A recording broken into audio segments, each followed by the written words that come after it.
Jadi ini adalah ibadah perdana di tahun 2024. Ya, ada banyak jemaah yang tidak hadir ya waktu tutup tahun kemarin, tetapi saya melihat ada yang hadir ya bersama dengan kita semua. Kita bersuka cita, kita bersyukur selama tahun 2023 Allah telah memelihara dan menjaga kita. Haleluya. Dan kita percaya bahwa tahun 2024 itu akan terjadi terobosan-terobosan yang baru. Amin. Karena firman Tuhan berkata, Ia akan membuat sesuatu yang baru dalam hidup kita, saudara. Itulah sebabnya apapun keberhasilan, kegagalan masa lalu, dan itu semua pelajaran bagi kita untuk mulai kita bertindak di tahun 2024. Kita akan melihat kuasa Allah bekerja. Haleluya. Baik Bapak Ibu Saudara kekasih dalam Tuhan, saya mengajak kita membuka Alkitab kita di dalam kitab Yesaya pasal 43 ayat 18 sampai dengan ayat yang ke-19. Firman-Nya, janganlah ingat hal yang terdahulu dan janganlah perhatikan hal-hal yang dari zaman purbakala. Lihat, aku hendak membuat sesuatu yang baru yang sekarang sudah tumbuh. Belumkah kamu mengetahuinya? Ya, aku hendak membuat jalan di padang gurun dan sungai-sungai di padang belantara. Bapak Ibu Saudara kekasih dalam Tuhan, saya percaya semuanya kita punya kenangan masa lalu di tahun yang sudah kita lalui, tahun 2023. Amin. Ada kenangan yang manis, ada juga kenangan yang pahit. Ya. Ada kisah yang membuat kita lega, ada yang membuat kita juga sedih melihatnya. Kalau kita flash ke belakang, kita bisa juga mengambil kesimpulan betapa baiknya Tuhan. Kenapa kita ambil kesimpulan demikian? Karena kalau kita duduk bisa bersama-sama di dalam memuji Tuhan hari ini dengan luar biasa, dengan musik yang luar biasa, dengan WL yang luar biasa, dengan singer yang luar biasa, bahkan jemaah semua yang luar biasa, Bapak Ibu Saudara. Bukan karena hebat dan kuat kita. Kita ada sebagaimana ada karena kasih karunia Tuhan. Walaupun kita sudah mengalami banyak ujian, ya, banyak kenangan yang indah, ya, di masa-masa yang lalu. Nah, Bapak Ibu Saudara kekasih, di dalam ayat ini kita melihat bahwa Yesaya menulis ayat ini di pembuangan. Orang Israel, mereka ada di pembuangan di Babilonia. Mereka dibuang oleh Tuhan karena kedegilan hati mereka. Karena mereka lupa akan pekerjaan-pekerjaan Tuhan yang luar biasa, di mana mereka dikeluarkan dari tanah perbudakan, tapi mereka sudah mengalami kejayaan yang luar biasa. Orang Israel mengingat masa lalu di mana mereka keluar dari tanah perbudakan oleh Allah melalui Musa, saudara. Mereka dituntun oleh tangan yang kuat, yaitu tangan Tuhan yang teracung. Kita lihat sejarah orang Israel, bagaimana Allah melakukan perkara yang ajaib di tengah-tengah umat yang luar biasa itu. Pada waktu mereka tidak diizinkan oleh Firaun untuk keluar dari tanah perbudakan itu, maka Tuhan memakai Musa untuk melakukan mukjizat di hadapan bangsa itu, saudara. Ada beberapa hal apa yang dilakukan oleh Musa? Melalui pertolongan Tuhan apa? Tongkat menjadi ular, air bisa menjadi darah, ya, kegelapan melingkupi negeri, apalagi katak menaungi negeri itu, dan banyak hal yang lain.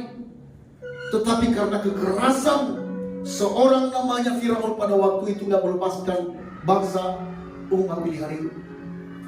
Kemudian pada waktu mereka keluar dari tanah Mesir itu, mereka dikejar oleh pahlawan-pahlawan yang tangguh dan mereka terjepit. Tetapi lihat bagaimana tangan Allah teracung bagi mereka. Allah membuat jalan di tengah lautan menjadi tanah kering. Allah membuat sesuatu hal yang mustahil bagi manusia. Tetapi lihat, karena tangan Allah yang melakukannya, sanggup terjadi hal-hal yang spektakuler yang tidak pernah ada sebelum dan sesudah itu, saudara. Betapa hebat Allah itu. Bagaimana Allah menuntun orang Israel di padang gurun. Mereka diiring, dikawal oleh tiang awan pada waktu siang hari dan tiang api pada waktu malam hari, saudara. Mereka diberi makan dan minum. Mereka tanpa ada Indomaret di sana, tidak ada. Mereka diberi makan dan minum, saudara, 40 tahun lamanya. Bahkan kitab Ulangan 28 dikatakan, saudara, semua pakaian mereka tidak ada yang sobek. Kasut yang ada di depan di telapak kaki mereka tidak ada yang rusak, tidak ada yang rusak. Hal-hal yang kecil aja di dalam kehidupan orang yang percaya, yaitu umat Israel, itu dipelihara oleh Tuhan. Itulah sebabnya Yesus berkata, sehelai rambutmu tidak akan terjatuh tanpa sepengetahuan Tuhan. Itulah sebabnya Tuhan Yesus berkata, hai orang yang kurang percaya, lihatlah burung-burung di langit yang tidak pernah menabur dan tidak pernah menuai. Dia mencukupkan segala keperluan mereka. Allah Israel telah membuktikan dirinya bahwa Allah yang luar biasa. Itulah yang diingat oleh umat Israel di perbuangan. Sehingga penulis Yesaya ini mengatakan di dalam ayat 18, saudara, dikatakan, saya ulangi firman-Nya, janganlah ingat-ingat hal yang dahulu, dan janganlah perhatikan hal-hal yang zaman purbakala. Keberhasilan ada kesuksesan, saudara, itu semua adalah pembelajaran bagi kita, untuk boleh kita belajar hari demi hari bagaimana Allah melakukan perkara-perkara yang ajaib. Allah tidak pernah berhenti untuk melakukan mujizat. Setiap saat bisa Allah melakukan mujizat bagi orang yang meletakkan harapnya kepada Tuhan. Tuhan tidak pernah kehabisan metode untuk memberkati orang-orang yang sungguh-sungguh mencari Dia.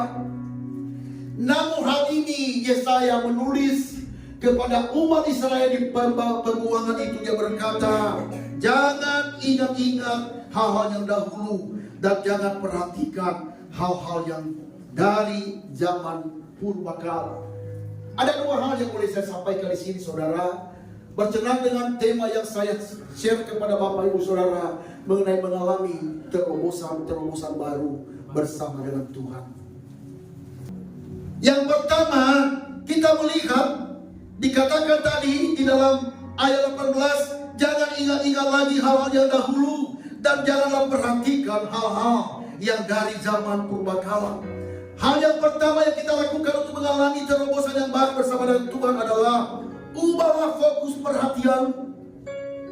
Ubah fokus perhatianmu. Berhentilah menengok ke belakang dan mulailah untuk melihat jauh ke depan. Karena kalau orang terjerat oleh masa lalu, saudara, dia gak bertindak karena masa lalu. Mungkin itu kesengsaraan, penderitaan yang dialami. Yang berkata, udahlah, saya udah pernah coba, tidak mungkin lagi dan tidak mungkin. Itulah yang membuat pikiran kita gak bisa lihat masa depan. Karena kita trauma dengan masa lalu. Ada orang yang trauma di sini? Ada? Ada yang pernah mengalami trauma? Lupakan itu semua. Trauma tidak mengubah apa-apa dalam hidup kita, saudara. Siapapun yang mengalami hal-hal kepahitan masa lalu, jangan membuat engkau trauma tentang hal itu.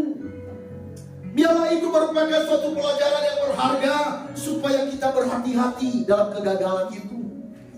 Amin. Amin. Jangan sampai Bapak Ibu Saudara terjerat dengan masa lalu. Baik itu keberhasilan, banyak orang yang tidak bisa bangkit karena dia hanya mengingat-ingat masa lalu yang penuh kejayaan. Itulah yang dilakukan oleh orang Israel, saudara. Mereka hanya bangga dengan masa lalu, kejayaan di mana mereka mengalami hal-hal yang luar biasa dari Tuhan. Padahal Allah melakukan hal-hal yang baru. Karena sekali lagi saya katakan, Tuhan tidak pernah kekurangan metode untuk melakukan terobosan baru bagi setiap orang yang percaya. Katakan amin. Makanya jangan terjerat dengan masa lalu. Ya, dunia berubah. Dunia sudah berubah dan akan berubah dan berubah terus. Kalau kita berjalan dengan perubahan, saudara, maka kita akan gagal. Tetapi kalau kita berjalan bersama dengan Tuhan, Ini baru luar biasa. Sekalipun ada perubahan-perubahan, bersama dengan Allah kita dapat melakukan perkara-perkara yang besar. Makanya ada nyanyian pemazmur berkata, sekalipun aku dalam lembah gelap, ku tak takut sebab Kau besertaku. Sekalipun badai topan akan menerpa, ku tak gentar sebab Kau di sisiku. Apa yang kita lakukan? Aku percaya berkat-Mu atasku melimpah, kebajikan, kemurahan selalu mengikutiku. Ku puji, ku sembah Kau Tuhan. Kalau Allah beserta dengan kita, gak ada yang perlu kita takuti, saudara. Betul, orang berkata tahun 2024 ini kita gak tahu apa yang terjadi. Jangankan sampai akhir tahun, hari esok pun kita gak tahu apa yang terjadi. Tetapi yang pasti adalah bersama dengan Allah kita melakukan perkara-perkara yang besar. Makanya jangan pernah kita tinggalkan Tuhan apapun yang terjadi. Pergumulan apapun ke depan yang kita alami, jangan pernah kau kendor iman percayamu kepada Dia. Semakin engkau terus dekat dengan Tuhan, semakin engkau bersekutu dengan Dia. Suka duka itu dijodohkan oleh Tuhan. Siang dan malam itu memang ada. Sakit dan sehat itu biasa. Kesedihan dan sukacita itu selalu ada. Orang yang kaya mereka juga sedih. Orang yang menderita juga pasti mengalami sukacita. Semua itu dibuat Tuhan supaya orang tidak bergantung dengan dirinya sendiri. Tetapi Tuhan membuat itu supaya manusia yang diciptakan yang segambar dengan Dia bergantung kepada Dia, saudara. Di luar Tuhan kita tidak dapat berbuat apa-apa. Apapun rencanamu di tahun 2024 itu, letakkan pengharapanmu pada Tuhan. Jangan kepada pemikiranmu dengan pengertianmu sendiri. Kita harus berharap kepada Tuhan. Kita harus terus dekat dengan Tuhan. Mari jangan kita mengubah jangan kita terfokus kepada apa yang masa lalu. Masa yang akan datang, Allah membuat hal-hal yang baru. Makanya di dalam ayat 19, apa yang dikatakan di dalam ayat 19? Lihat, aku membuat sesuatu yang baru, yang sekarang sudah tumbuh. Belumkah kamu mengetahuinya? Ya, aku membuat jalan di padang gurun dan sungai-sungai di padang belantara. Apa yang tidak mungkin bagimu, Allah sanggup melakukannya. Numpang nanya, ada orang yang bisa membuat jalan di padang gurun? Guys, bisa. Orang iso.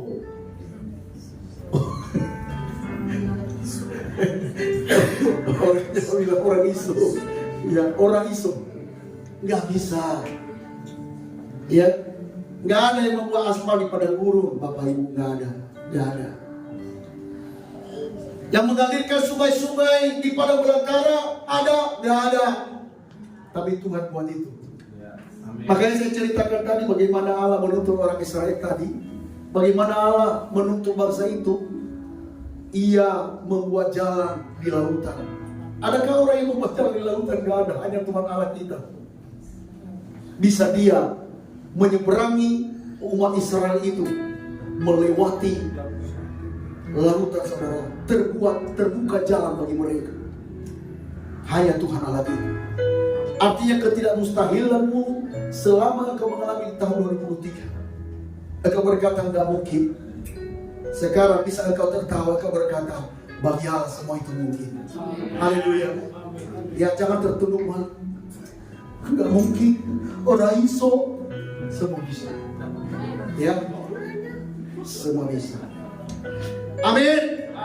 Yang kedua, saya persingkat karena ini akan lama acaranya. Ya. Yang kedua adalah yang bisa kita lakukan adalah tidak membiarkan diri diam dan meringkuk dalam kenangan kegagalan, atau kenangan-kenangan yang pahit di masa lalu. Jangan kegagalan yang menghantui saudara untuk tidak bisa maju. Lihat, ada kegagalan yang kita lakukan? Ya, ada. Termasuk saya pernah mengalami hal yang konyol. Tetapi jangan membuat kegagalan itu membuat kita tidak bisa berpikir lagi. Padahal sekali lagi Tuhan membuat hal-hal yang baru dalam hidup saya dan saudara. Jangan berjalan di dalam pekerjaan Tuhan, tapi berjalan bersama dengan Tuhan. Ada banyak orang Kristen saudara, mereka hanya berjalan dengan pekerjaan-pekerjaan Tuhan. Makanya kebanyakan tinggal gerita. Ya, tetapi mari berjalan bersama dengan Tuhan. Bersama Yesus lakukan perkara besar. Bersama Yesus tidak ada yang sukar. Bersama Yesus ada jalan keluar untuk masalah kita semua. Ya, semua kegagalan itu biarkan aja. Jangan mengikat, merengkuh. Ya, damai sejahtera dan sukacita, impian dan cita-cita ini. Ya, apapun yang menjadi engkau cita-citakan, lakukan dan kerjakan. Anak-anak di rumah selalu saya katakan, bermimpi setinggi-tingginya. Tetapi jangan hanya tinggal mimpi dan kau kerjakan. Saya senang melihat Yosua hari ini yang bisa mulai kembali melayani. Rachel yang sudah hampir 5 bulan mereka nggak bersama dengan kita di dalam pelayanan. Ya, senang banget. Saya bersorak berkira. Ya, tetapi saudaraku kekasih dalam Tuhan, saya percaya walaupun mereka mungkin akhir bulan nanti mereka akan bisa lagi sama kita, saudara. Ya, Rachel maupun juga si Cua, ya kan? Yosua itu. Yosua. Soalnya sering dipanggil dia Cua.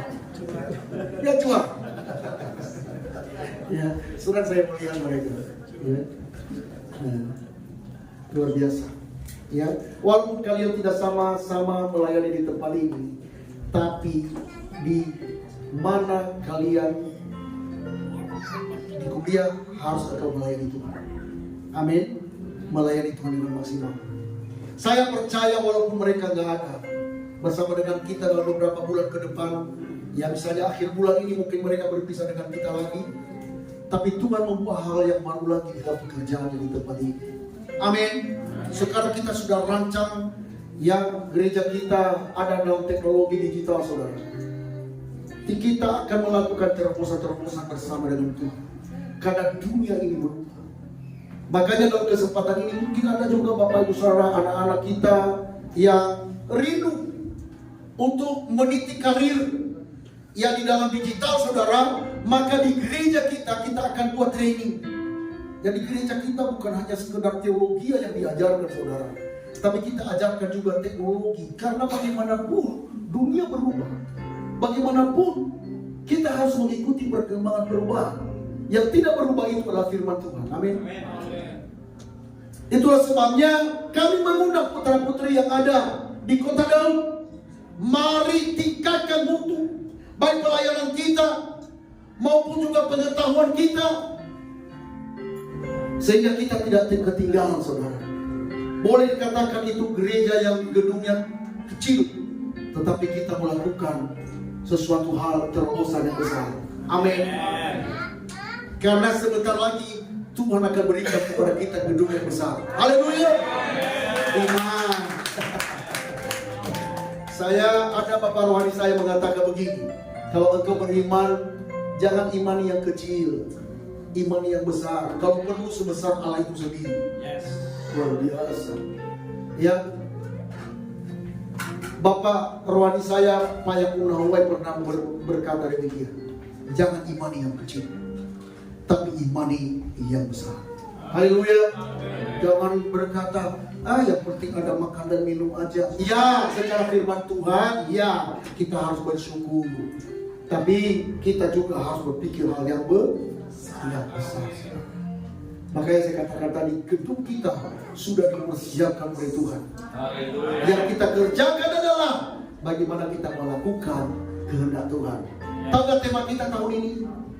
Apa tema gereja kita tahun ini? Bangkit dan bersinar. Haleluya. Bangkit dan bersinar. 1, 2 ya. Bangkit dan bersinar. Tuhan Yesus berkata kita. Haleluya. Haleluya.